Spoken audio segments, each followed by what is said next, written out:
What have your patients taught you that you couldn't learn in school? So, Dr. Schultz, Joanna, do you want to start? I have 2 points with that. I think first and foremost is time management. And practicing within your own clinic at school is really great for learning diagnosis skills and learning, treatment and therapy that you're maybe not an expert at quite yet. But one of the things that I think, and I share this with my associates that come to work with me, is that you really need to think about however it is that you want to practice in 10 years or 15 or 20 years from now with your patient is the same way that you should be practicing on day one with your patient. And what I mean by that is sometimes we're used to maybe spending 45 minutes on one treatment or 2 hours to do a history and an examination, an assessment treatment. And that's okay. But when you get into the real world, if that's how you want to practice, you need to do that on day 1 as well as day 15. If you decide that you want your initial exam to be an hour when you're in practice and a follow-up visit of 20 minutes, and that's your style, or half an hour and 10 minutes, whatever it might be, whatever you choose to do on day 1 is what you should do on day 10. Because if you start working with those patients and you start getting busier and busier and busier, and then you start decreasing the time that you're spending with them, that patient's all of a sudden going to say, well, does this doctor maybe not care about me as much, or is this doctor cutting my, the types of things that he or she is doing with me in treatment? So I think that time management skills are important in terms of deciding how it is you want to practice, how much time you want to spend with them. Even if your schedule is completely wide open, spend that same amount of time with them that you would in 10 or 15 years from now. And the second is just that your patients are looking for guidance from you. They're looking for a diagnosis, yes. They're looking for treatment, yes. But they're really looking for guidance. What can you give to them to guide them through what it is that they're going through? Maybe it's just knowledge, information, reassurance. Those are some words that maybe come to mind for me, as opposed to just your diagnosis is XYZ, and this is the treatment plan, ABC, right? Agreed. Thank you. Sapna? Yeah, so much to what Joanna just spoke about. When you graduate from school, something that you're not going to be maybe entirely ready for, or maybe you are, is diversity in cases. You're going to see a lot of different things that you may not necessarily see in school clinic. I know for myself that was huge. I got most of my patients from the gym that I personal trained at, and I got a couple of students, and so most of my injuries were pretty clear and concrete, and I had a couple of weird ones. I'm sure Padge remembers too, but for the most part, I wasn't prepared for the type of diversity in the cases that I was going to see, and so how you sort of can use that to an advantage is that's great for building experience. It's great for building confidence. And you know what? As soon as you graduate, you're considered a professional, and you need to be confident, and you're regarded as an expert in that sort of realm of what you see. So the experience is obviously going to shape your confidence, but definitely what Kareem said earlier, go in being confident, because that's a huge thing. Patients are not going to have any trust in you if you're humming and hawing and not really sure and just constantly palpating them and have no idea and taking forever to do an assessment and can't really come up with a treatment plan.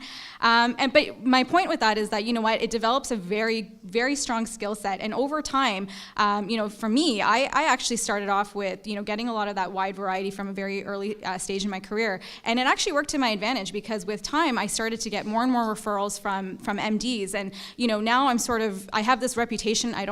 For me, I kind of think it's just because of the track record that I've had in the last 8 years, but I now have this really odd reputation. I never thought I would be known as this type of person, but when there's sort of that case that has been tossed around in the medical system for months and sometimes years, and this patient is just so complex and crazy and chronic and on a slew of different medications, has seen every type of specialist, they end up at one of our physicians' offices, who then end up in my office. And, it's weird, because I'm like, what the hell? Everyone else has had a try at them. How do I know if I'm going to be able to get them better? But, I have this weird reputation of being able to help people. So they send them to my office. And you know what? It's true. You have a skill set, you know what you're doing, and if you focus on what you know, you're going to be able to help them. And because of it, these patients actually do get better in my office. And it's amazing, because you get this amazing form of gratitude, not only from the referring physicians, but you also get so much gratitude from the patient. And that, to me, is, the most amazing reward in practice. Another thing is again, time management. You know, for me, I was lucky. I got busy very quickly when I first graduated, and it taught me how to be busy, and I think that's something that's really important. But regardless, your trajectory of patient volume is only going to keep going up from year to year, and you should hope that it goes up from year to year. And, you know, time management is very, very important. I mean, I just had a baby 8 months ago. And I used to work crazy hours. I used to work 50 or 60 hours, and I thought, you know, I was already amazing at time management, and then I came back to practice, and now I'm working about half the hours, but still seeing my old volume. So talk about trying to manage your time, still trying to do what you do, you know, in terms of sports rehab and whatnot. For me, I like to spend time with my patients, but, you know, now you're trying to juggle 3 rooms at, you know, one time. So you need to learn how to be good at what you do so that your patients don't feel like you're rushing them, so that you don't feel that you're giving subpar care, and that's only going to come with practice. The second thing that I think is really important that you don't get from school is the ability to self-promote. You know, we talk a lot about, you know, going out, doing talks and whatnot. But, you know, it's really hard when it comes down to it and you're having a conversation with someone and telling them, yeah, I'm an expert at this, or I'm amazing, you need to refer to me. I mean, it's weird, right? Like, it's really hard to compliment yourself, and it's really hard to go in. It's almost like an interview format. Nobody likes that process. But I think if you can sort of figure out your elevator pitch, you know, that's something I learned in MBA. An elevator pitch is something that you go in, 30 seconds, sell yourself, but make sure you're doing it from a form of passion and genuine interest in wanting to help people, because, you know what, the people that come across as being slimy and skeevy and too salesy, it's very transparent, and you know what, you'll be known as someone who just wants to make money. So I think it's really important. Learn how to self-promote yourself from a place of you know, love and trust and passion, and from there, you know, you'll find that it's easy to sort of brand yourself as being an expert. So basically, if I was to sum that up in a really long-winded answer, is learn how to self-promote, and diversity in cases, and diversity in patient volume. Thank you. So set your patient expectations up front, and time management, some really good points. Kareem, anything to add to that? No, I think it's, one thing I'll add is just maybe highlight a couple things these wonderful ladies said. Start practice the way you want to end, and it actually starts in your internship. With record keeping, you know, developing bad habits, that carries into practice. So start now, because it's very hard for anybody to change a practice style 10 years in. So start now. But one thing the question says, what have patients taught you that you couldn't learn in school? Patients in real life taught me that, I guess in school you learn about textbook cases. With patients, in real life patients, there are no such things as textbook patients.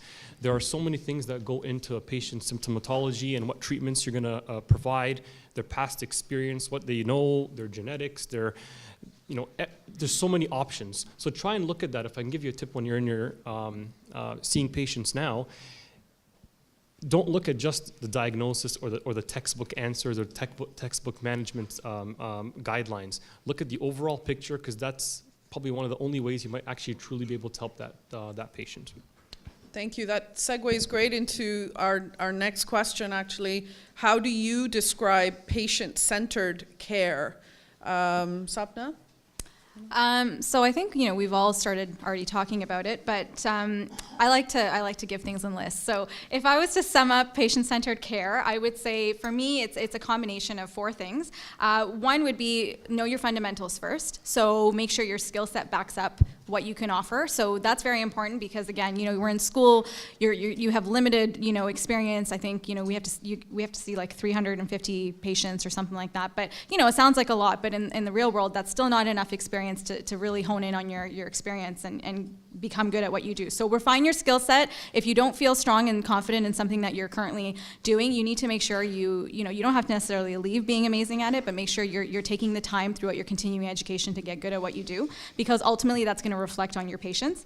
Number 2 is really give a very strong customer service experience to your patient. And, you know, that's not necessarily just from your office format, you know, having really good receptionists or, you know, greeting them, being friendly on the phone. I mean, those things are all really important, and that's from an overall management perspective. But as a practitioner, make sure you're giving excellent communication, services to your patients. So making sure that, they can approach you. So actually that's number 3, approachability. Make sure you're approachable. Make sure you're not intimidating. And how you can do that is offer your services beyond just your office visit. So for me, I make sure that I'm very approachable with my patients. I let them email me when required. Phone calls are appropriate. I extend myself through social media. I'm always posting things on education on my website. If I'm in the media, I make sure I make that visible for my patients, because there's always something they can learn.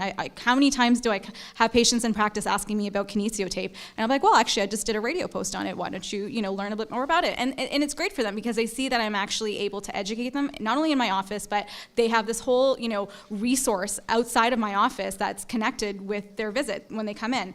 And that, I think, really helps with them feeling like they're really cared for. And the last one, and I think this is really important, is a sense of empathy and meaning it. It's really hard to know, we all know the definition of empathy is, being able to put yourself in someone else's shoes. But that's something, I really do think is something you can work on, but it's inherently something that you either have or you don't. And I think that's really important because as chiropractors, I think most of us end up in the profession because we have some form of empathy or because we want to really make a difference. So I think we're already in a good position as chiropractors, but really make sure you utilize your empathy skills in practice because you know what? If you're not able to genuinely feel for your patients when they come in stressed, if you can't relate to them or give them words of encouragement, or if they actually, are feeling frustrated, and if you don't have the ability to connect with those patients, that patient-centeredness model doesn't always necessarily correlate to, to being very valuable to them, because they really do want to feel like they're cared for, and not necessarily just because of their injury that they're in for, but they just want to feel like they're cared for as a person, as a whole. So I think, if you can focus on those things, your patient-centered model is going to pretty much develop into becoming a very successful one. Thank you. Kareem, do you have any thoughts to add there? Yeah, it's hard. You guys are not leaving me with too much to say. You guys have such great answers. But I think a patient-centered approach, a lot of it comes down to your decisions. In practice, in real life, there are a lot of temptations. How you treat a patient, what treatments you provide, how long you spend, how much you charge. There's a lot of different factors. Some are positive, some are negative. To me, a patient-centered approach is every single decision you make with regards to treatments, what you provide, what you don't provide, has to be in the patient's best interest. There's so many temptations out there. People are going to tell you what diagnosis to make, how much to charge a patient. You may find out somebody tells you they have an unlimited chiropractic insurance. Do you overbill? A lot of different things. So you have to make sure that every decision you make is for the patient's best interest. There's been, in real life, plenty of times a patient has requested, demanded a form of treatment, and I've told them no. I've told them I can't help you, and go. I referred them out. It's important that you understand you got to make every decision's got to be for that patient's best interest, including sometimes not even seeing the patient. Very good. This next question, I think the panelists have already started covering it, but a bit more to this patient-centered care. And our next question is explain what drives a positive patient experience. I just remember when we were trying to renovate our clinic, and you think, patients don't pay attention to that type of stuff, but it was amazing to me how many patients had a comment or a thought or a criticism about the clinic, and how many people came and said, "We're so glad you're getting rid of the green on the walls. We hated the green." And no one had said anything until we said, we're going to go through this renovation. So there's an example of patient-centered care. We thought it was all about us and what we wanted and how we wanted our clinic to look. And the next thing we knew, patients were commenting on it, and even down to paint color. And we thought, patient-centered care, let's ask them. And sure enough, they really helped help us decide how they wanted their clinic to be. Not our clinic, their clinic. And they took a lot of pride in it, and they really, really enjoyed being a part of that process.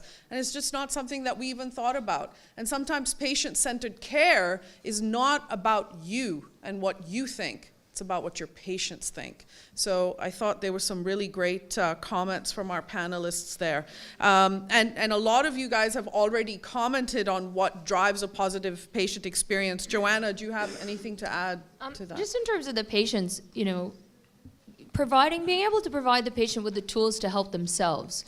we often bring the patient in our clinic and they're very reliant on our diagnosis and our therapy and our treatment because that's what wants to get better. And I just think that having that patient also be responsible in a sense for their own care and their own outcome, maybe it's with an exercise you're giving them, maybe it's just other instructions, maybe, just giving them that sense of it's not only you taking care of them, but it's also them taking care of themselves. And I think that that's just something I might add. Great. Anyone else? Sapna, anything to add, or Kareem? The only thing that I would probably say is, patient-positive experiences too also go outside of the therapeutic aspect of things. I mean, just take the time to actually know your patients. For me, I would say every time I see a patient, now I actually genuinely remember things, but, before I would try to take, I was like, I got to pay attention to so many things, but, I should probably also try to pay attention to my patient themselves. So, take time to actually get to know your patients. If they're, connect with them on different levels. For me, with my patients, I connect with them whether it's about business, I connect with them on fashion. Sometimes I connect with them about their kids. If they're telling me they have a wedding to go to on the weekend, or, they have an exciting, they're planning their kid's first birthday party, follow up, ask them how it went, and I think, again, those are little things that we take for granted. These are relationships that we're forming, and we often are sometimes so focused on the clinical aspect of things, and we think, oh, well, professionalism shouldn't, it shouldn't mean that we should, reach ourselves out and get to know them on a personal level. And I mean, of course, there's boundaries, but I think, just knowing how to actually pay close attention to your patient outside of just the clinical relationship goes a long way.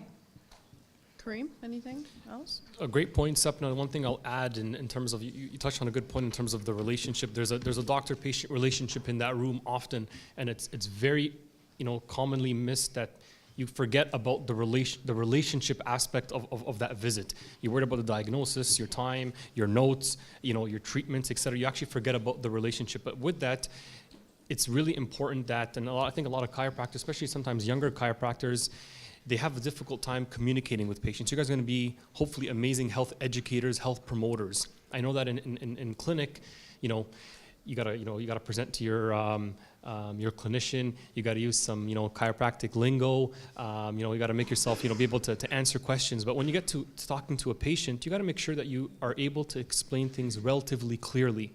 They have to have an idea of what you're doing, what they have, how long it's gonna take. That patient should be able to walk out of your office and tell their colleague, oh yeah, I have this and this and this, and my practitioner is going to do this, this, and this because of this, this, and this. If they can't tell you that, then you really haven't, you missed the relationship aspect of things, or the communication aspect, and that's key. That's key. Yes, find that connection with your patients. And those of you who've had me in CE know that I keep bringing that up over and over again. So we're going to talk a little bit about some recent market research that was conducted by the CCA. And what we've learned from that research is that trustworthiness and credibility of the chiropractor are gatekeeper drivers to overall patient satisfaction.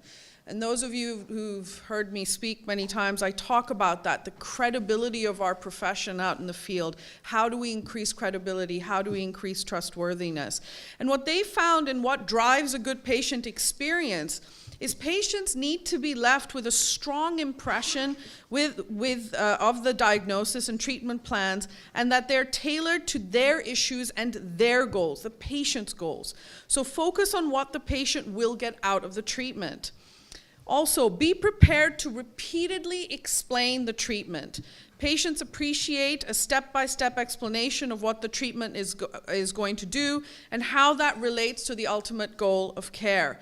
And this gives the impression that you are knowledgeable. But the key there is be prepared to constantly keep repeating that to them so they understand that. Sessions should not feel rushed, and there's your trying to balance, right? You shouldn't be rushed, but yet you have to make sure that patients understand what you're saying. Good bedside manners are, still a little helpful because they put the patient at ease while under treatment and can encourage the patient to open up to you if they have any concerns or dissatisfaction with their progress. You have to foster positive practitioner-patient relationships, such as those developed with family practitioners. And make sure to have regular check-ins with the patient on how they feel about the actual treatment and outcomes. I think that's a huge point. Asking them, how do you feel about this? Do you think we're getting to your goals?